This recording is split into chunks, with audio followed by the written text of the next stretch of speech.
Сәлеметсіңдер ме оқушылар? Ана тілі пәнінен 82-ші сабақ заттың сынын білдіретін сөздер тақырыбын өтеміз. Алдымен ережені есімізге түсірейік.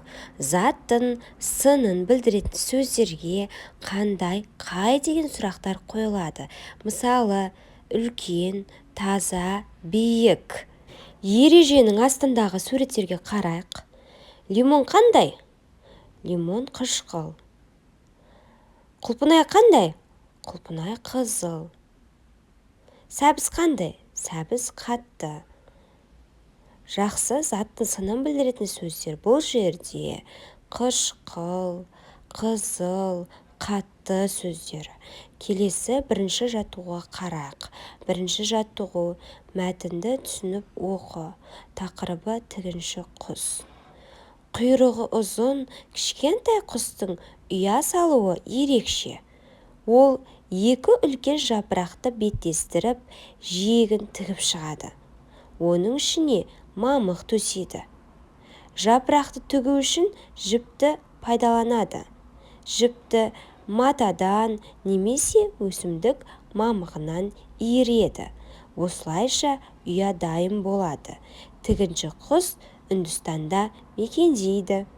Қарлығаш хрестоматиясынан алынған екен.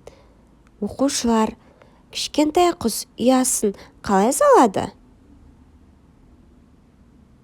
Дұрыс айтасыңдар. Ол екі үлкен жапырақты беттестіріп, жиегін тігу арқылы және оның ішіне мамық төсеу арқылы салады екен. Жақсы. Ұя тігу үшін нені пайдаланады? Жіпті пайдаланады. Жіпті матадан немесе өсімдік мамығынан иіреді екен. Осылайша ұя жасайды екен. Бұл құсты неліктен тігінші құс деп атайды? Қалай ойлайсыңдар? Дұрыс айтасыңдар. Себебі өз ұясын тігу арқылы жасайды екен. Сондықтан да оны тігінші құс деп атайды. Тігінші құс қайда мекендейді? Ой, жарайсыңдар. Тігінші құс Үндістанда мекендейді. Олай болса, екінші жаттығуға қарайық. Орны ауыстырылып берілген сөйлемдерден мәтін құрап жаз. Олай болса, балалар, сөйлемдерді оқып шығайық. Ол өте өнерлі адам. Менің анамның аты Назгүл. Анам бізді ісмерлікке баулып келеді. Балалар, орын ауысқан сөйлемдердің орнын ауыстырып мәтін құрайық. Менің анамның аты Назгүл. Ол өте өнерлі адам. Анам бізді ісмерлікке баулып келеді. Оқушылар, қандай деген сұраққа жауап беретін сөздерді табайықшы. Бірінші сөйлемнен іздеп көрейік. Менің анамның аты Назгүл. Қандай деген сұраққа жауап беретін сөз бар ма? Жоқ екен. Олай болса, келесі сөйлемді оқиық. Ол өте өнерлі адам. Ол қандай адам?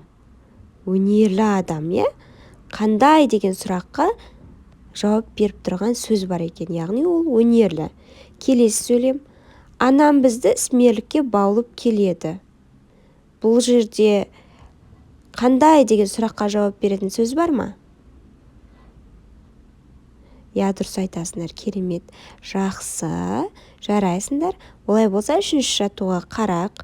Үшінші жаттығу: меңзер бағытымен тігіншінің ережесін тауып жаз.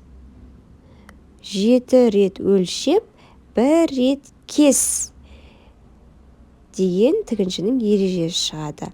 Келесі, балалар, төртінші жаттығуға қарайық. Төртінші жаттығу: көйлектің сынын білдіретін сөздерді тауып айт. Көйлек қандай? Әдемі. Тағы, көйлек қандай? Қызыл. Келесі, көйлек қандай? Қысқа және гүлді. Бұл жерде әдемі, қысқа, қызыл, гүлді деген сөздердің барлығы қандай деген сұраққа жауап беріп тұр. Яғни бұл сөздер көйлектің сынын білдіріп тұр. Жақсы, жарайсыңдар. Олай болса біздің сабағымыз аяқталды. Каналға жазылып, лайк басып, комментария қалдыруды ұмытпаймыз. Сау болыңдар.